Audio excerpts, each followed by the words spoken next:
और एक गीत जे गीत से मिथिलावासी हमरा अहाँ सब चिन्हलों।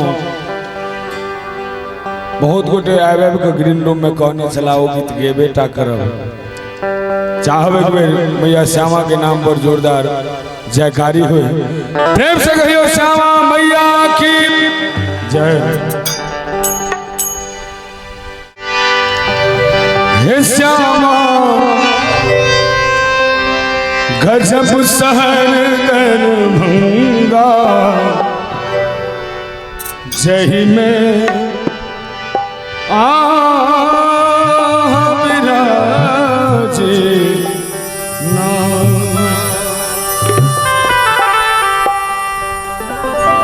हे मैया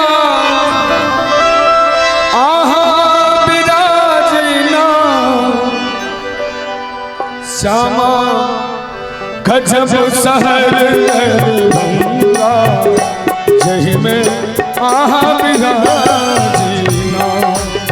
हे श्यामा गजब सहर दरभंगा जही में विराजना।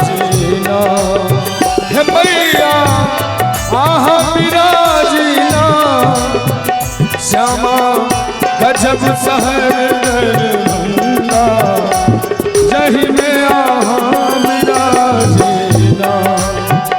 जही में विराजना।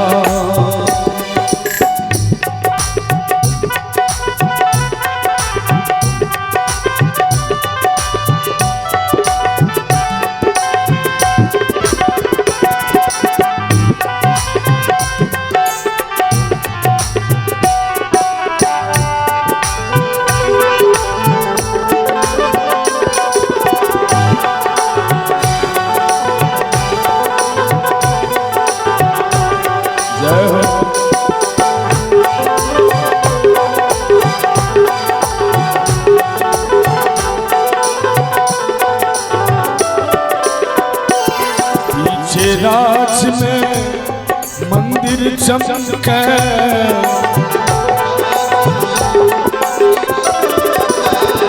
पीछे राज में मंदिर चमके धूप गुगुल साना गम के धूप गुगुल सा अंगना गम के। हे भद्रकाली कहावीना हे मैया दुर्गौली वाली कहावीना श्यामा गजब सहर दरभंगा जही में विराजना। हे श्यामा गजब सहर दरभंगा जही में विराजना।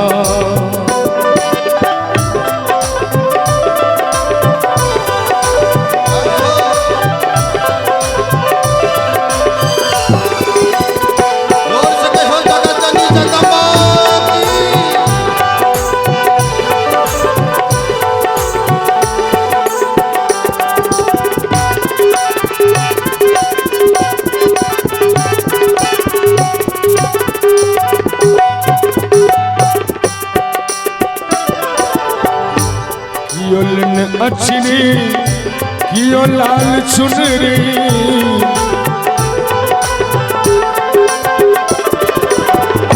कियो गावे कचरी कियो गावे ठुमरी कियो गावे कचरी कियो गावे ठुमरी गावे सुनावी ना। हे मैया हम गावे सुनावी ना।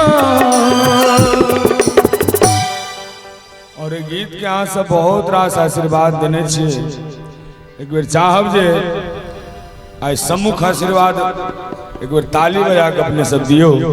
गजब सहर दरभंगा जही में विराजना। हे श्यामा गजब सहर दरभंगा जही में विराजना। श्यामा गजब सहर दरभंगा